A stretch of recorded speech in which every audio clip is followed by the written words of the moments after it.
हम लोग अर्थशास्त्र के सबसे फंडामेंटल, जो सबसे ज्यादा मूलभूत सिद्धांत है, उसकी बात करने जा रहे हैं। तो बहुत ध्यान से समझना, बहुत आसान है और इसका एप्लीकेशंस, इसके अनुप्रयोग बहुत बार होंगे, कई बार होंगे और काफी जटिल भी हो जाएंगे जब हम लोग बहुत उच्च शिक्षा में जाएंगे। लेकिन अभी इसको समझना डिफिकल्ट नहीं, लेकिन बहुत महत्वपूर्ण, इसलिए ध्यान से समझेंगे इसको। मांग क्या होती है? किसी भी चीज की मांग, एक उपभोक्ता हूं मैं, ठीक, तो मेरी कुछ आमदनी है, मुझे पता है, साथ में कोई चीज है जिसे मुझे खरीदना है और वो कितने रुपए में मिल रही है मुझे ये भी पता है, ठीक। जैसे मान लीजिए पार्ले जी का बिस्किट है, 10 रुपए का मिल रहा है। कितने का मिल रहा है? 10 रुपए का। तो अगर पार्ले जी का बिस्किट 10 रुपए का मिलेगा तो मैं कितने बिस्किट के पैकेट खरीदूंगा, वो जो कितना निकल करके आया ना, वो इस रुपए पर, इस कीमत पर, ये क्या हो गई? कीमत। इस कीमत पर मांग हो गई। और मुझे पहले से पता क्या है? पहले से मुझे पता है कि साथ में मेरी आमदनी कितनी है, यानी कि दो चीजें, कीमत और आय, ये पहले से दी गई है। क्या दी गई है? निर्धारित है, ये पक्का है, फिक्स्ड है। अब मुझे पता है कि 10 रुपए का ये है और मेरी मान लीजिए आमदनी 10,000 रुपए है प्रति माह, तो मेरे बहुत सारे खर्चे हैं जिसमें मैं 10 रुपए के पार्ले जी के कितने पैकेट्स खरीदूंगा। वो जो कितना आएगा ना, वो जो खरीदने वाली बात है, वो आएगा कि इस कीमत पर मैं कितना खरीद रहा हूं। तो वो हो जाएगी 10 रुपए की कीमत पर। जब आपकी 10,000 रुपए प्रति माह आपकी आमदनी है तो आप इतनी मांग करोगे। सबको समझ में आ गया? ठीक है। अच्छा, ये मांग जो है ना यार, वो किस किस चीज पर निर्भर करती है? वो निर्भर करती है बहुत सारी चीजों पर। सबसे पहली चीज जिस पर निर्भर करती है वो होती है कीमत। क्या होती है? कीमत। आप यही 10 रुपए की जगह मुझे 5 रुपए का देने लगोगे तो मैं ज्यादा बिस्किट खरीदूंगा या कम खरीदूंगा? आप ये बताइए, सोचिए। कोई चीज है जो आपको पसंद है, मान लीजिए कुछ भी, चॉकलेट पसंद है, चॉकलेट अगर मिल रही है 20 रुपए की, उसकी जगह 10 रुपए की मिलने लगेगी, तो आप ज्यादा खरीदोगे या कम खरीदोगे? और आपको चॉकलेट पसंद है, निश्चित रूप से ज्यादा खरीदोगे। तो इससे क्या हो रहा है कि जब चीजें कीमत कम हो रही है तो हम ज्यादा मांग कर रहे हैं, और कीमत बढ़ रही है तो हम कम मांग करते जा रहे हैं। वही चॉकलेट मुझे पसंद थी 20 रुपए की जगह, अब वही चीज मुझे 30 रुपए की मिलने लगी। तो पहले तो मैं खरीद लेता था, अब सोचता हूं यार अभी तो ऐसा है 2-3 दिन में पैसे जोड़ूंगा, उसके बाद खरीदूंगा। तो उसकी मांग मेरे लिए क्या हो जाएगी? कम हो जाएगी। तो मांग जो है ना, दो चीजों पर निर्भर कर, एक तो कीमत और आय आपको पहले से दे रखी है, लेकिन किसी व्यक्ति की इच्छा भी है और खरीद पाने की क्षमता भी है। इच्छा तो मेरे यहां बहुत कुछ खरीदने का है, बहुत, सिलिकॉन वैली है अमेरिका में, वहां पे मेरा घर लेने की मेरी इच्छा है, लेकिन मेरे पास उतने संसाधन नहीं है, मेरे पास उतने संसाधनों का अभाव है जितने उसके लिए चाहिए। तो सिर्फ इच्छा से काम नहीं चलता। यहां पर इच्छा के साथ साथ आपके पास उस चीज को खरीदने की क्षमता भी हो, तब हम लोग मांग की बात करते हैं, ठीक। तो ये तो हो गई मांग। अच्छा, मांग में दूसरी चीज आ जाता है, मांग वक्र। ये दूसरी चीज नहीं है, उसी को हम लोग ड्रॉ करते हैं, उसका क्या बनाते हैं? ग्राफ बनाते हैं। तो उसका जब ग्राफ बनाते हैं तो हमें जो उसका ग्राफ दिखता है उसी को हम लोग बोल देते हैं डिमांड कर्व या फिर मांग वक्र। और इससे बहुत कुछ आपको क्लियर होगा। ये बहुत ज्यादा महत्वपूर्ण है, इसको सही से समझेंगे ना तो काफी कुछ क्लियर हो जाएगा, ठीक। थोड़ा तिरछा बनेगा, इसी को जो हम लोग देखिए, जब मैं यहां पे बनाता हूं आपको इसलिए कि आपको समझ में आए कि बन कैसे रहा है। बाकी आपको जो कुछ है वो स्क्रीन पे तो दिख जाएगा, हम लोग उसको अच्छे से लगा देते हैं। तो मान लीजिए 50 रुपए का पार्ले जी हो जाता, ठीक। मैंने बोला था 10 रुपए का चल रहा है, 20 का है, 30 का है, 40 का है, 50 का है, यहीं पे 50 आ गया मान लीजिए। और यहां पर हम लोग क्या कर रहे हैं? उसकी कितनी इकाइयां मैं खरीद सकता हूं वो लिख रहा हूं।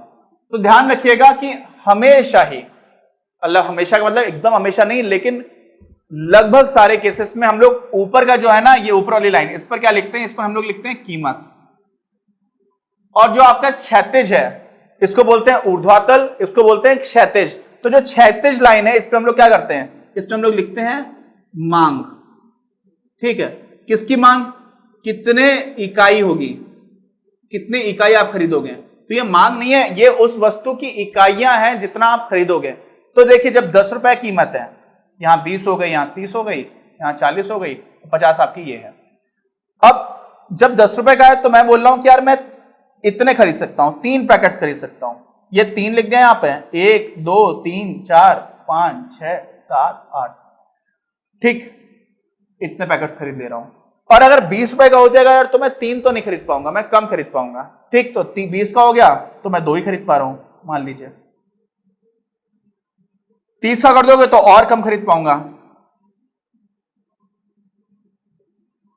ठीक, 40 का आपने कर दिया तो दो लोगों ने मिलकर खरीद लिया, मान लीजिए आधा पैकेट मैंने खरीद लिया, और आपने 50 रुपए का कर दिया तो मैंने हाथ जोड़ लिया कि भैया मुझसे नहीं हो पाएगा, मुझे नहीं खरीदना, समझे। और अगर आपने फ्री कर दिया, 0 रुपए में मिल रहा है, एकदम लूट चल रही है, उसके बाद भी मेरा उस चीज को रख पाने की, और आपको पता है ना कि मैं बहुत ही ज्यादा कोई चीज खाने लगूंगा तो फिर मुझे उसका नुकसान भी होने लगेगा, मुझे लगेगा नहीं अब बहुत हो गया।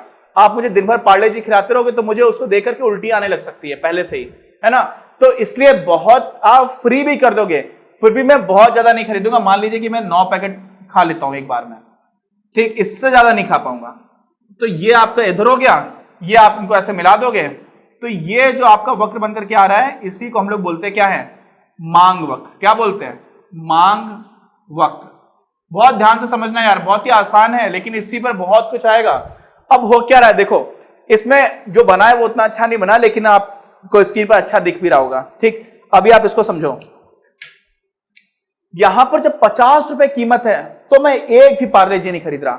40 हुई तो दो लोगों ने 40 के हिसाब से 20-20 रुपए मिला करके खरीद लिया कि यार इतना मन है चाय के साथ में, खाली चाय तो पीता नहीं, बिस्किट खाना है मुझे, तो 20 रुपए आप दे दो 20 रुपए मैं दे दूं। तो एक तरह से हम लोगों ने आधा आधा पैकेट खरीद लिया, दोनों ने मिलकर खरीदा ना, तो हम लोगों ने थोड़ा सा चीज खरीद ली, ठीक। अब उससे सस्ता हुआ 30 रुपए का, तो मुझे लगा यार कि 20 रुपए में आधा खा रहा था, 10 रुपए और लगा देता हूं, मैं पूरा का पूरा पैकेट खा लेता हूं, है ना। अकेला मेरा ही रहेगा, किसी से बात करने की जरूरत नहीं, किसी को ढूंढो बात करो, उसका क्या फायदा है।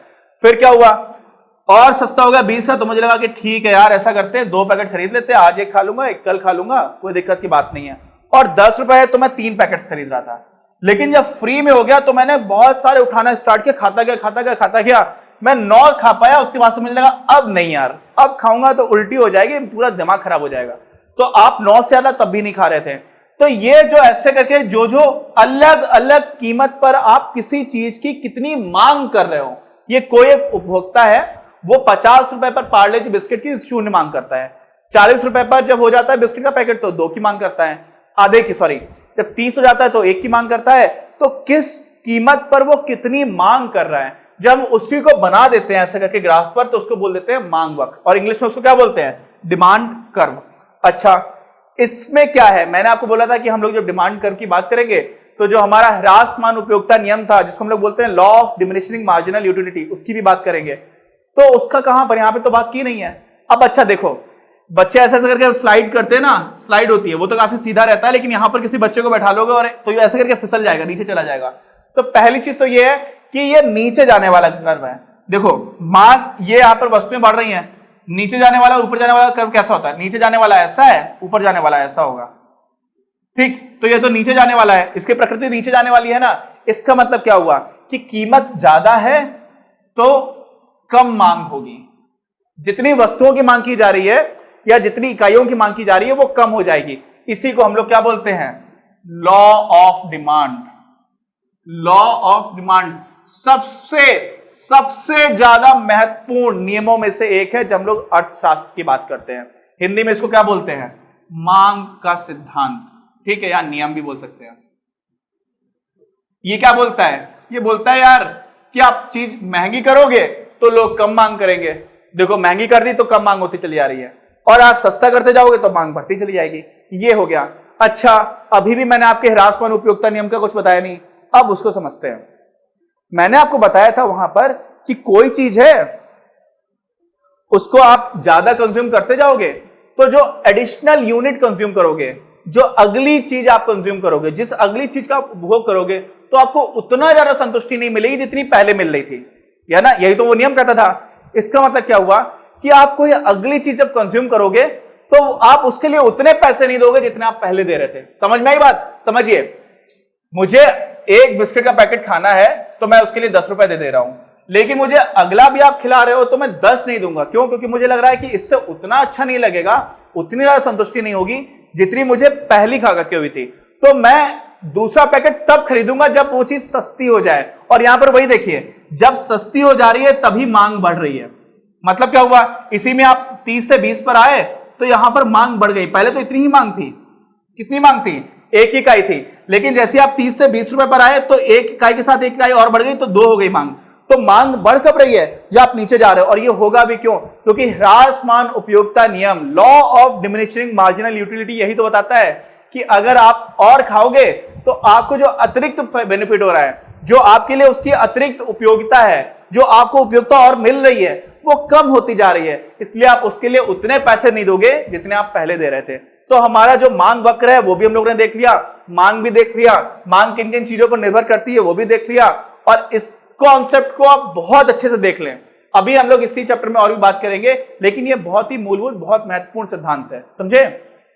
अब इसमें एक चीज समझिए, ये हम लोगों ने बना दिया मांग वक्र, है ना, लेकिन ये हम लोगों ने गणनावाचक उपयोगिता नियम से बनाया है, उपयोगिता विश्लेषण से, जहां पर हम बता पा रहे हैं कि आपको कितना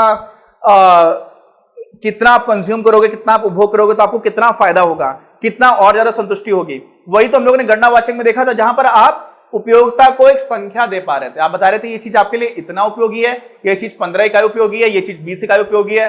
क्रमवाचक में तो हम लोग ऑर्डरिंग कर रहे थे, क्या कर रहे थे, एक क्रम बता रहे थे कि नहीं ये चीज मुझे ज्यादा पसंद है, ये कम है। वहां ज्यादा और कम की बात हो रही थी, लेकिन एकदम नंबर की बात नहीं हो पा रही थी, संख्या की बात नहीं हो पा रही थी। तो ये जो ग्राफ है हम लोगों ने वो एक तरह से गणनावाचक उपयोगिता विश्लेषण के हिसाब से आप इसको एक्सप्लेन कर पाते हो।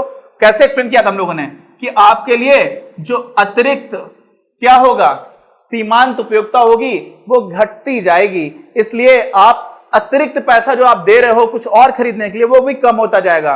तो इसलिए जैसे जैसे पैसे कम होते जाएंगे वैसे वैसे आपकी मांग बढ़ेगी। ये हम लोगों ने बात कर ली थी। अच्छा ये बताओ, हम लोगों ने बोला था कि मांग किस किस चीज पर निर्भर करती है, तो मैंने आपको पहले तो बता दिया था कि भाई आपकी इसकी कीमत कितनी है, जो भी वस्तु है, साथ में आपकी आमदनी कितनी है, ये बताया था। लेकिन साथ में मैंने आपको ये भी बताया था कि दूसरी वस्तुओं की कीमतें कितनी है उस पर भी निर्भर करता है। आप कहेंगे कैसे? दूसरी वस्तुएं जो है ना उसकी कीमतों पर भी निर्भर करता है। कैसे करता है? ऐसे करता है यार कि मुझे अभी लगता है कि कार में खरीद तो लूं, लेकिन पेट्रोल इतना महंगा चल रहा है, इतना महंगा चल रहा है कि यार चला तो पाऊंगा नहीं। अब हर किलोमीटर चलाने में मेरा 5 से 6 रुपए का खर्चा आ रहा है, और मुझे 100 किलोमीटर चलना होता है तो 500-600 रुपए का रोज खर्चा हो जाएगा। और मेरी सैलरी जो है वो 10,000 रुपए महीने भर की है, तो अगर मैं 20 दिन भी गया तो पूरी की पूरी सैलरी तो मेरा पेट्रोल में चली जाएगी। अगर मैंने जोड़ करके कार खरीद भी लूं तो मैं कार नहीं खरीद रहा। और मान लो कि ये मांग वक्र जो है वो कार खरीदने का वक्र है। अब यहाँ पर 50 रुपए नहीं होगा ऑब्वियसली, आप यहाँ पे 50 की जगह लाख कर दो, ठीक है, महंगी कार की बात हो रही है, ठीक। यहाँ पर कार की संख्या मान लो, ठीक। अब क्या हुआ, अब ये हो गया कि अगर पेट्रोल बहुत सस्ता हो जाए, अचानक से क्या हो जाए, बहुत सस्ता हो जाए। जैसे भारत के जितने भी पड़ोसी देश हैं, पाकिस्तान भी है, बांग्लादेश भी है, वहां पर पेट्रोल और डीजल काफी सस्ता रहता है। क्यों रहता है? हमारे यहाँ पर पेट्रोल पर बहुत ही ज्यादा टैक्सेस है, बहुत ज्यादा है। मैं उसके पूरी तरह विरोध में तो नहीं हूं, कई तरह से फेवर में भी हुआ, लेकिन आप ऐसे मान लीजिए अभी तो और ज्यादा बढ़ गया। जब 80 रुपए का पेट्रोल चल रहा था तो करीब करीब 40 रुपए उसकी लागत आती थी, 40 रुपए के उसमें टैक्सेस होते थे। यानी कि अगर आप 2,000 रुपए लीटर का 2,000 रुपए का आपने पेट्रोल भरवाया गाड़ी में, तो 1,000 रुपए तो आपने सरकार को दे दिया, समझ रहे हैं। तो सरकार की आमदनी का बहुत ही बड़ा स्रोत है हमारे यहाँ पर पेट्रोल। और ये हमेशा ऐसा नहीं रहता, बदलता रहता है। लेकिन 2012 में जब पिछली सरकार थी, उसके बाद से अंतरराष्ट्रीय बाजार में कीमतें बहुत तेजी से गिरी हैं। तो हुआ क्या है कि सरकार ने बहुत मलाई बटोरी है, उसके बाद से पेट्रोल के दाम उतने सस्ते किए नहीं, और अंतरराष्ट्रीय बाजार में जो क्रूड ऑयल है, जो कच्चा तेल है, वो बहुत सस्ता हो गया था। उसी को हम लोग रिफाइन करके ये सारी चीजें बनाते हैं। तो सरकार को बहुत मलाई खाई है, और उसका उपयोग सरकार अगर अच्छे कामों में करे, गरीबों की मदद करने में करे, इंफ्रास्ट्रक्चर बनाने में करे, तो अच्छी बात है। तो कई काम वैसे भी किए गए हैं। इसलिए अभी जो आपको बताने की कोशिश कर रहा हूं कि अगर पेट्रोल बहुत सस्ता हो जाए, मान लो सरकार एकदम से बोल दे कि जो 40 रुपए का टैक्स है केंद्र सरकार भी लेती है, राज्य सरकारें भी लेती है, मिला करके सबने बोल दिया कि कैंसिल हो जाए, अब तो पेट्रोल अचानक से सस्ता हो गया। तो अब जब सस्ता हो गया तो मांग बढ़ जाएगी कि नहीं बढ़ जाएगी? समझिए, अभी एक ही उपभोक्ता जितनी मांग कर रहा है वो मांग बढ़ जाएगी। तो मांग दूसरी चीजों पर भी निर्भर करता है। अब वस्तुएं दूसरी कुछ ऐसी होंगी जिन पेट्रोल सस्ता हो जाने से कार खरीदने की मांग बढ़ जाएगी, लेकिन कुछ चीजें ऐसी होंगी जिससे उल्टा भी हो जाएगा। क्या हो जाएगा? उल्टा भी हो जाएगा। जैसे मान लीजिए कि मुंबई है हमारे देश में, बहुत ही कंजेस्टेड शहर है, बहुत ज्यादा जनसंख्या घनत्व है वहां पर, लगभग 30,000 लोग 1 स्क्वायर किलोमीटर में रहते हैं ऑन एन एवरेज, औसतन। अब ऐसी जगह पर एक टैक्स बना दिया जाए, जहां नया टैक्स, उसको बोलेंगे हम लोग क्या, कंजेशन टैक्स बोलते हैं। क्या बोलते हैं? कई लोग हैं जो इस तरह के टैक्स की बात करते हैं, कंजेशन टैक्स। कंजेशन टैक्स का मतलब क्या होता है? कंजेशन का मतलब क्या होता है? जैसे आप एकदम से मुंबई लोकल्स में जब चलते हो तो ऐसे खड़े हो जाते हो, और आप आपको कई बार आपके पैर जमीन पर नहीं होते हैं क्योंकि आप लोगों से इतने दबे हुए होते हो कि आप ऊपर उठ गए हो, समझ रहे हो ना। तो इतनी जब भीड़ भाड़ होती है, ऐसे लखनऊ में बोला जाता था मंगल का बाजार लगता है, वहां पर भी बहुत भीड़ हो जाती थी, सारे लोग सामान खरीदने के लिए, लगता था कि उसी दिन जा रहे हैं, सबको जाना है, खरीदना है। तो जब इतनी भीड़ भाड़ होती है तो वहां पर क्या होता है कि इतनी भीड़ की वजह से एक टैक्स लगा दिया जाए कि जहां जहां पर इससे ज्यादा भीड़ होगी वहां पर आपको अतिरिक्त पैसे देने पड़ेंगे उस जगह पर रहने के लिए। उसका फायदा क्या होगा, अब आपको पता है कि एक लिमिट से ज्यादा जैसे ही वहां पर लोग होंगे तो वहां पे पैसे देने पड़ेंगे, तो लोग एक लिमिट से ज्यादा के होने के लिए जाएंगे ही नहीं, और जाएंगे नहीं तो हर जगह पर भीड़ बहुत ज्यादा नहीं होगी।